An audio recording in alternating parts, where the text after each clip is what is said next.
Let's go to the doc who joins us now. The NCAA's chief medical officer, clinical professor of neurology at Indiana University School of Medicine. Uh, Doc, good morning. Thanks for joining us. Help me understand those quotes when you came up with that bottom line. Is this all sports that we can't safely play sports and the students come back would be the downfall? Well, it was a reference to playing sports today, yes. If we look at the current environment, the national environment, and especially where testing, our testing paradigm and contact tracing, it's not good today. And what we don't know is once the students start resocializing in the dorms and what that brings to a college community, we have to be able to understand that. So it was really speaking about the moment. But then you see where the Big 12 and the ACC and SEC are playing football. How is that possible? Well, so what's happened is that they decided to postpone and not make a decision yet. So the way the NCAA works, and it's not such a straightforward organization because it's a representative democracy, as you probably know. So the Autonomy 5 schools, really the FBS schools, they control the college football championship. And so they have to adhere to mandates that the NCAA put out because the NCAA does oversee what happens with the student athletes. So we've been working, actually, I was a part of the member of the Autonomy 5 Medical Advisory Panel. Their guidelines are the exact same as ours. We put out the mandates, but independently, the Big Ten made a decision separate from the other four.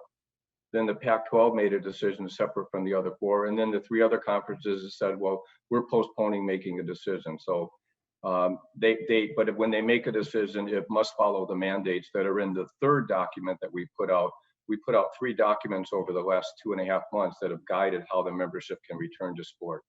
But if you're saying that we can't have football, we can't have sports, we can't safely play sports, and the SEC, ACC, and Big 12 go ahead, what happens?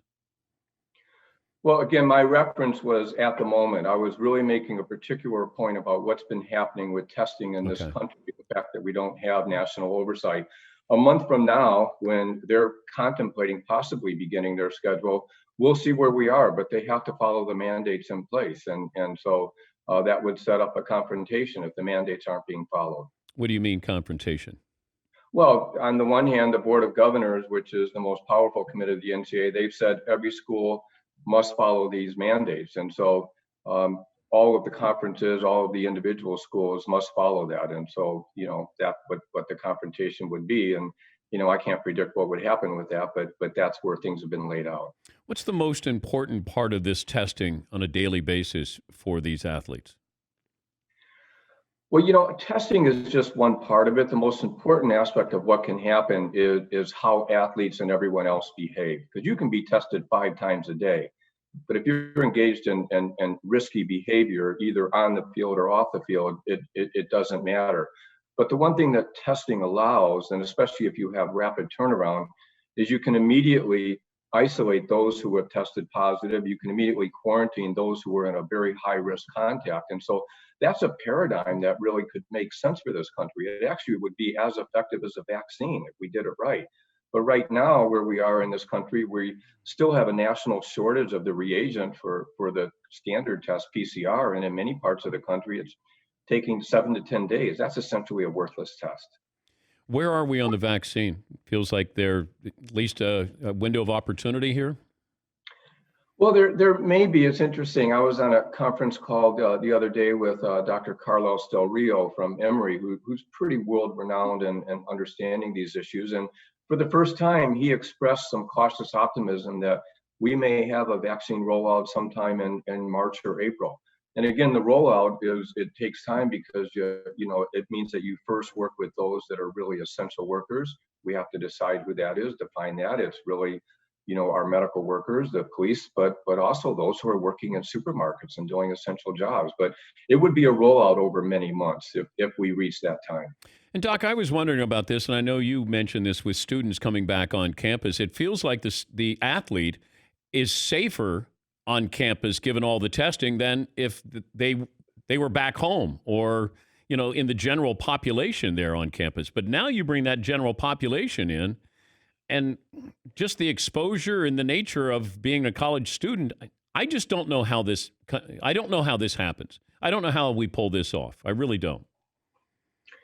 Well, you're not alone in that thought. So, but you look at some schools, for example, University of Kentucky, they just have a marvelous plan, which they've essentially created a semi-permeable, almost a real bubble effect with how they're working with their entire population of students, student athletes, all of the other stakeholders, the teachers, the maintenance staff, and so that's one model. But the other model is, okay, what happens to the athletes? I think for the 4 hours a day that the schools are with them, yeah, they can control their behavior, but the other 20 hours, it's an unknown. And so, what does it mean to be a college kid and being in a dormitory? And that could be a higher risk behavior than actually being in athletics. So that's the dilemma right now. And that's really the dilemma of being a student athlete compared to being a professional athlete. I keep hearing the word liability, and I feel like if I'm a president at the Big Ten or Pac-12, liability played a large role in our decision to shut things down.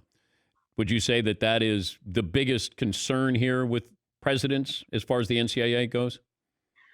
Well, look, I've spoken to hundreds of presidents, and they don't use the word liability so much as they use the uncertainty and what's feasible and how do we really do the best thing for everyone in this situation. Liability has been thrown around a lot, and so I'm sure there are plaintiffs lawyers who are circling, as they always are, for any opportunity. But we're in the middle of a pandemic, and the entire country needs to awaken and say, what can each one of us do individually to do the right thing? And so, yeah, liability is one part of it, but I think it goes way, way beyond that. What do you think of the NFL's plan? Well, we'll see. So I'm in very regular contact with all of the chief medical officers of professional sports. So the NFL plan is very different, for example, than the NHL and the NBA, which have created a bubble.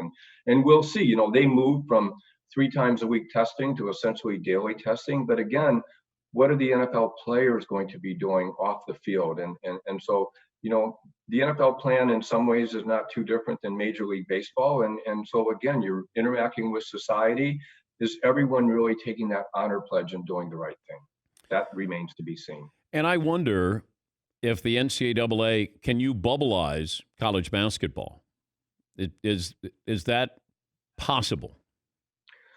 Well, so there are talks about that, and it depends what you mean. And so as we move into, say, March Madness, the Final Four, I think there have already been conversations about creating a bubble for that. But there's the entire season as well, I and know. there are several games per week. So really, for college basketball, that's where testing is going to be, I think, even more critical in terms of having daily tests or results that you can get right away, so that you know who's on and who's off. That's going to be, we have to have the point of care testing if we're going to pull off college basketball. Doc, thank you for your time and continued good luck with trying to, I don't know, lasso this. But I still would love to have the medical community with the ACC, SEC, Big 12, Pac 12, and Big 10 and do a town hall where we should be able to hear the information that's being exchanged here. I feel like as parents, as members of the media, I appreciate you coming on.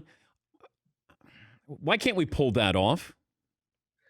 Well, I think it's a great question. So what we did on Friday is we actually had 2 members of the NCAA COVID medical advisory panel speaking live to the entire nation with me, and they went through the deliberative process of how we came to our decision making. The Autonomy Five, or the Power Five, we've been meeting every single week. So every conference has their medical advisory panel, but then they came as one.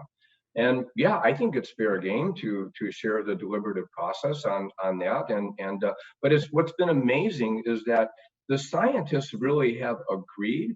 But when you have a new situation, you can have scientific data and you have one people that are interpreting it this way and others that are interpreting it that way. And if we assume good intent, can you still interpret things differently? Well, actually, history tells us that that's the case. Thank you, Doc. Good luck. All right, thank you. Thanks for the opportunity to be with you. It's Dr. Brian Hainline. He's the NCAA Chief Medical Officer.